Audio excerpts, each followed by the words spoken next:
You know, I've often said that history comes around to the Bible.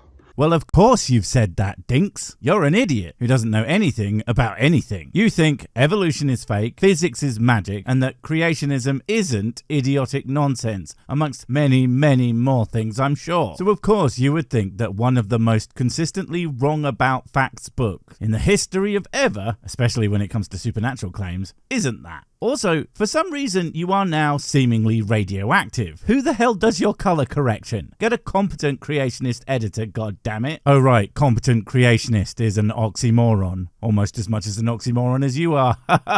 The Bible has always been proven true, especially when it comes to historical facts. Always is even more of a stretch than never, because I, as a very good-looking atheist, am happy to admit that there are historical facts in the Bible. But that's just it. They are usually, this thing was here at this time. It's rarely, this thing happened at this time. And seemingly never when it comes to things that, matter to Christianity as a whole. The things that are important parts that it needs to get right. But weirdly enough, that's where it never does that for some reason. And there are still some things that are left unproven. Whoa there. Understatement of the goddamn millennium right there. Yeah, you could say that. Sure. But nothing's ever been disproven. Except for the global flood and bringing people back to life and the existence of a Tower of Babel and the entirety of Genesis with its claims to the origin of life, humans, and the entirety of the everything. All of it being utter nonsense. I would call this a lie if I believed you were smart enough to know the difference between fact and fiction. So I'm going to give you a list of times when history thought the Bible was wrong, and yet archaeology proved the Bible correct. Even your premise is completely incoherent. History and archaeology aren't some inherently different things. They are fields that work together to explain the past. Fact is, even when history thinks something didn't happen, that is only because as yet there's no evidence for that thing. But archaeology is just one way that we acquire that evidence. The updated history is still the same history as it ever was, it just has more information now. Also, bear in mind, even if any or even all of your examples do show things, places, or people that existed, and the Bible brought them up, that doesn't magically make it correct about the, again, actual important stuff. I can write a book about New York City, easy peasy, but if in it, I'm the world's most handsome, famous, and good at the sex guy that everyone is subscribed to, well then it's only mostly true. Hint, hint. First, you have the existence of the Hittites. Many scholars believe the Hittites were fictional or legendary peoples invented by the Bible. But then in 1834 and in 1906, they found ruins and tablets that confirmed their existence. It was discovered by Felix Texier and Theodore Macready Bay. There's a few things I got to address here, starting with a really funny comment from one of your audience members. I spotted it while I was downloading this, and it really shows the brain rot you peddle is real. The name Hittite has 3 crosses in it, which is of course very funny, because most lowercase t's don't look like that, but mostly because the Hittites were polytheistic, literally referred to as the kingdom of 1,000 gods. They have essentially nothing to do with Christians. And then there's you claiming that many scholars believe them to be fictional, but frankly, it was more like they just didn't know either way because of the lack of evidence either way. But the real doozy of using this as an example of the Bible being historically accurate is that the Bible couches them as some tiny little tribe that barely squeaked out an existence, when they were actually a pretty massive empire within Turkey. But if the Bible were to be believed, they inhabited a few huts in the middle of nowhere. And not only that, but in the wrong bloody place. Not a great start. Next, we have the historicity of King David. The previous thought was that David, again, was a mythological figure. Fun fact, there is such a thing as both historical and mythological figures who are essentially the exact same person. Like, even if he wasn't known to be an actual person prior to more modern discoveries, It wouldn't change the fact that certain things about him are still clearly not true. Just like how historical Jesus is a character that many, if not most people, are absolutely fine with as an idea. When you start giving him wizard powers, well, that's when people start to think that that version might not be true somehow. Mostly in that magic is absolute nonsense.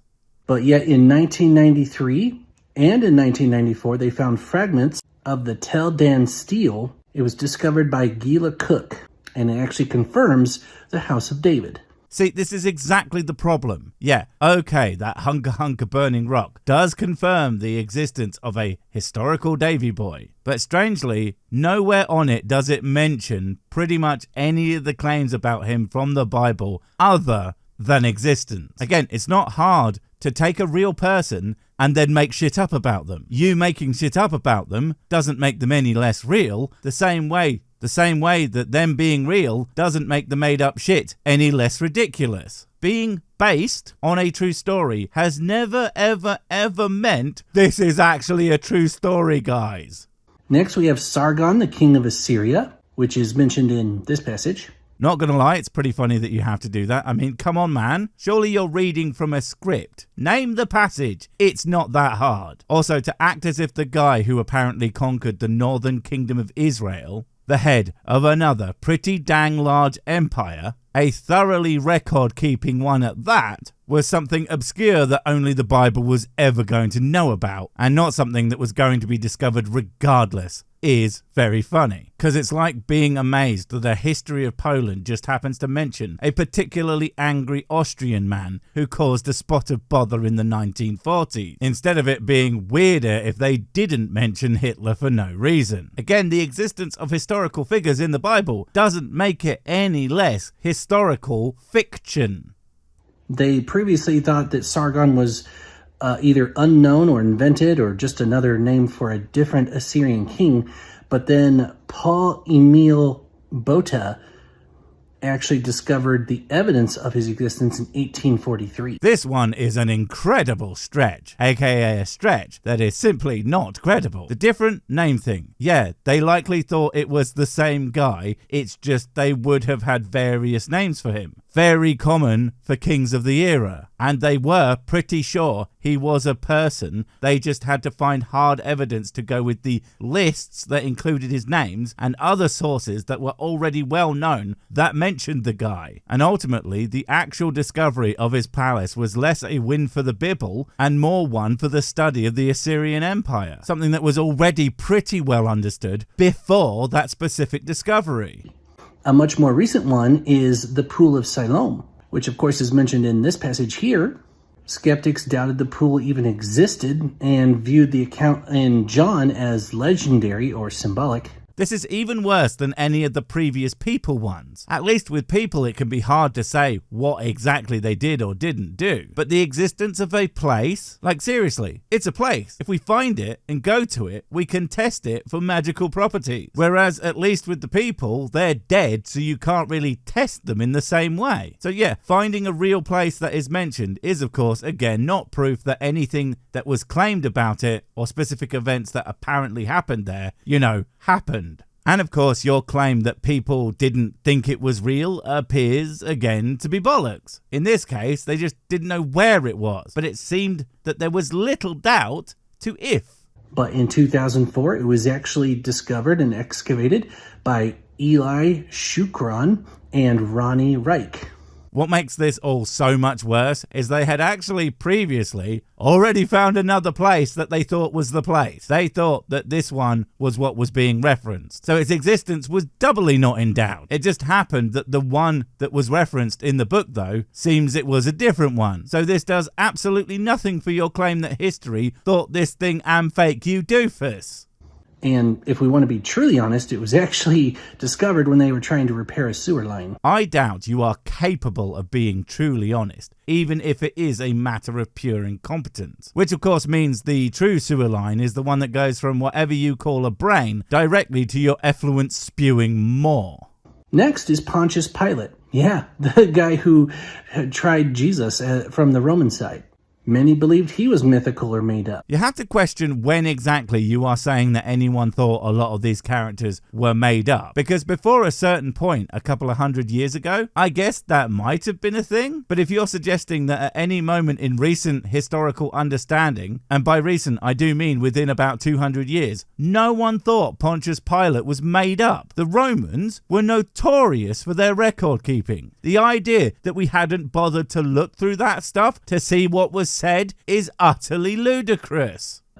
But we found evidence of his existence in 1961. It was discovered by Maria Teresa Fortuna Cabinet. So I was right, he is talking about relatively recent historical understanding. We already had evidence for his existence, my dude. This was just another thing that helped us solidify a few more details about the guy that we were already well aware of. Because that's the point I'm trying to make. I'm sure up to the point where we got any good at actual historical discovery, I would imagine that most people just thought the Bible was 100% accurate. It wasn't until we started doing history properly that we started to really discover a lot of the massive holes in the Bible. Holes that, even with a lot of your quote-unquote discoveries, only seem to be getting bigger. 𝔻𝕦𝕡𝕡𝕡𝕡𝕡. I don't know how you say that. Sorry. Oh, just say you don't even know how to use Google to do something as basic as find a goddamn pronunciation guide and be done with it. We get it. You are not good at research. Thanks. Then you have Cyrus, the most pivotal figure in the exile period for Israel. But guess what? We found the Cyrus cylinder, which confirms his decree to release the Jewish exiles. Cylinder? Do you mean the cylinder that never mentions the Jewish people, Jerusalem, or the God of Israel? Is that the one you're talking about? The one that was about justifying the conquest of Babylon and explicitly mentions Marduk, a Babylonian god, who is in no sense frigging Yahweh, the God of Abraham? That one? Sure. Amazing proof of the claims of the Bible, that thing. Yeah. Previous to that, the critics of the Bible questioned the account of Cyrus's decree and suggested that parts of Isaiah or Ezra were written later, just to try to make it work. But it was discovered in 1879 by 𝔻𝕦𝕡𝕡𝕡𝕡𝕡𝕡 Razum. Ironically, the discovery of the cylinder actually kind of proved that it absolutely was written later, because scholars believe that that section was written during a period where this sort of propaganda, because that's what the cylinder was highly prevalent at the time. So the fact that it somewhat tries to go along with it seems to demonstrate that it comes after these things turned up, not the other way around. I apologize to everybody for getting these names wrong. I mean, you really should apologize to everybody, but the names are the least of your crimes. The facts are all wrong. The timelines are all wrong. Your face, probably the wrongest thing of all, although I have heard others argue that your voice is pretty bad as well. But I'm choosing to think of it as endearing rather than sounding as smug as it is stupid.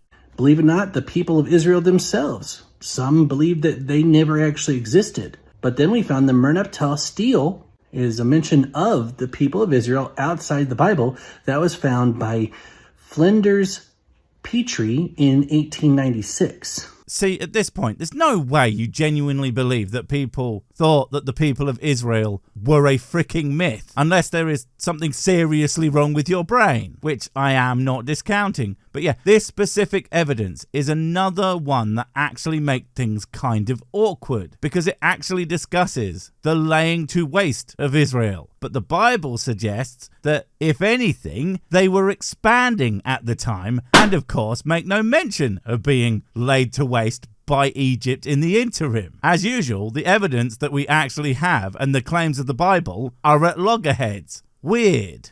And of course you have the Bible itself. People are always saying like, oh, that was made up at the Council of Trent or the Council of Nicaea. No, it wasn't. What are you talking about? Only a complete wacko thinks the Bible was invented by some specific group gathering together one time. It is well known that much of it is oral histories written down over great lengths of time, often with later writers trying to fit all these things together like a giant puzzle. Frankly, its history is pretty common for most religious texts. They are added to, expanded, edited, and adapted for contemporary audiences over time. Fact is, if you tell someone X is written in the Bible, your next question absolutely needs to be, which one?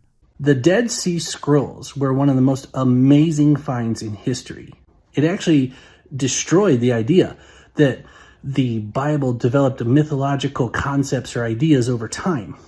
It did not do that. It in fact demonstrated much of its evolution, including multiple versions of these same parts, showing that they were essentially completely fluid texts that changed by whatever the author's whims were. You're trying to make it sound like the Bible fell out of the sky when we know, because of the whole history thing that you pretend to give a shit about, that it was written in stages, and again, in different ways for what is essentially the same text, only very, very different. It's like you know nothing about your own faith's history. And that sentence is still accurate if you remove the words about your own faiths and history.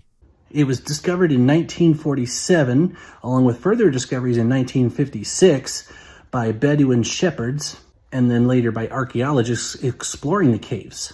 And what that did is it pushed back our earliest manuscripts 1,000 years.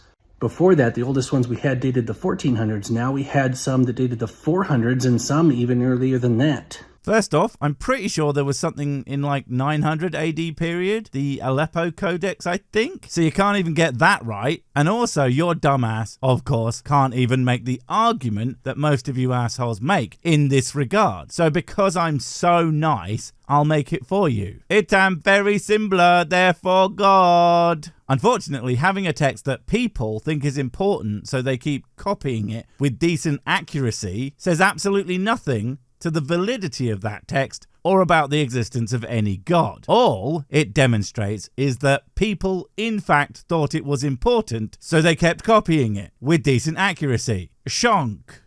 And then, most pivotally, the crucifixion practice itself. Yeah, contrary to discoveries of crucifixions, critics believed that it was just a made-up form of torture.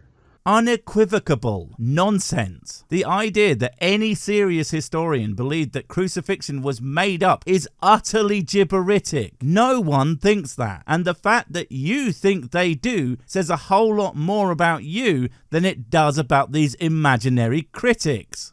It predates the Bible itself and is a well-recorded feature of history. The only thing that people question is if the guy you call Jesus 𝔻𝕻𝕡𝕡𝕡𝕡 had that done to him and then rose from the dead. Secular historical consensus is largely probably not. But there were discoveries in 1968 by Vasilos Zafiris, which confirmed the execution practice of crucifixion in the land of Israel.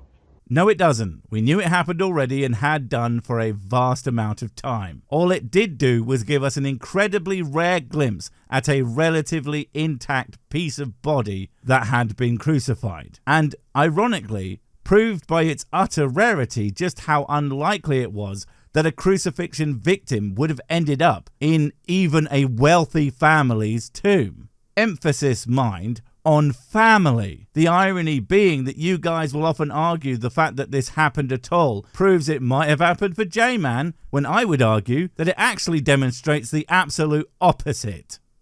So, if you don't have the answer, don't doubt God. His track record is better than anyone else's. I'll give you this much. I reckon by what you have given us here today, it's about as good as yours. Ha ha! Bye!